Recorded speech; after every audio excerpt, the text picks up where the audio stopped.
Well trainees, design के और graphic designers के बहुत सारे ऑब्जेक्टिव्स हैं, बहुत ही इंपॉर्टेंट ऑब्जेक्टिव्स हैं।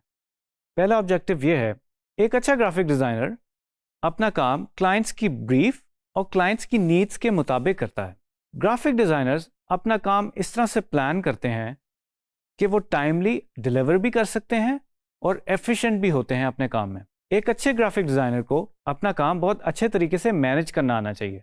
उसको अपनी डेडलाइंस मीट करनी चाहिए, क्योंकि फ्रीलांस वर्ल्ड में आपको अपनी डेडलाइंस मीट करनी होती है और काम डिलीवर करना होता है टाइम पे। एक और बहुत इंपॉर्टेंट ऑब्जेक्टिव ये है कि डिज़ाइनर्स को अपने टूल्स के बारे में बहुत ज़्यादा नॉलेज होनी चाहिए। अगर आपको अपने टूल्स पे कमांड नहीं है तो आपकी वर्क एफिशिएंसी और प्रोडक्टिविटी बहुत कम हो जाएगी, जो बाद में आपको बहुत अफेक्ट करेगी। तो इसके लिए ज़रूरी ये है कि आप अपने टूल्स की नॉलेज को बढ़ाएं, जैसे कि हम इस कोर्स में कर रहे हैं।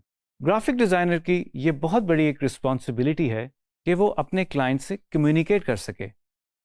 कम्युनिकेशन वर्बल भी हो सकती है और रिटन भी हो सकती है, और फ्रीलांस वर्ल्ड में ये बहुत ज़्यादा इंपॉर्टेंट है।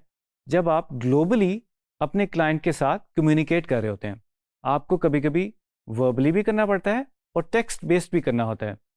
तो इस लिहाज से अपनी कम्युनिकेशन स्किल्स को भी बढ़ाना होता है। जब क्रिएटिविटी और स्किल मर्ज करती हैं तो एक अच्छा ग्राफिक डिज़ाइनर बनता है। लेट्स से कि आपने सिर्फ टूल सीख लिया है और सॉफ्टवेयर चलाना सीख लिया है, तो दिस इज़ नॉट इनफ। आपको क्रिएटिविटी एनहांस करने के लिए चीज़ों से गुजरना पड़ेगा और ग्राफिक डिज़ाइन सीखनी पड़ेगी। क्या सीखना पड़ेगा? आपको प्रिंसिपल ऑफ डिज़ाइन सीखना पड़ेगा, एलिमेंट्स ऑफ डिज़ाइन सीखने पड़ेंगे, टूल सीखने पड़ेंगे। Then you can be a better graphic designer. Well trainees, एक अच्छा ग्राफिक डिज़ाइनर बहुत ट्रेंडी भी होता है। ट्रेंडी का क्या मतलब है? जितने भी दुनिया में ग्लोबली डिज़ाइनर्स काम कर रहे होते हैं, वो एक ट्रेंड सेट कर देते हैं, चाहे वो फॉन्ट्स की फॉर्म में हो, चाहे वो कलर्स की फॉर्म में हो, या वो लेआउट्स की फॉर्म में हो। वो एक ट्रेंड सेट कर देते हैं और पूरी दुनिया उसको फॉलो करना शुरू कर देती है।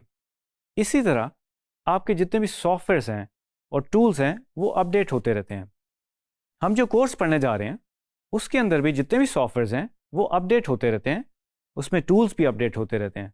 तो एक ग्राफिक डिज़ाइनर को अप टू डेट रहना पड़ता है कि क्या नई चीज़ें आ रही हैं, ताकि वो उन चीज़ों से मदद ले सके और अच्छा काम प्रोड्यूस कर सके। वेल, ग्राफिक डिज़ाइनर्स का सबसे बड़ा खासा ये है कि अटेंशन टू डिटेल उनमें कूट कूट के भरी होती है। वो पिक्सल परफेक्ट काम करना चाहते हैं, और यही एबिलिटी ग्राफिक डिज़ाइनर्स में होती है, जिसमें आपका काम फंक्शनल भी होता है और बहुत ज़्यादा एस्थेटिकली प्लीजिंग भी होता है। तो जी ट्रेनिस, उम्मीद करता हूँ कि आपको objectives of A design and graphic designer समझ आ गए होंगे और इसको आप फॉलो करेंगे।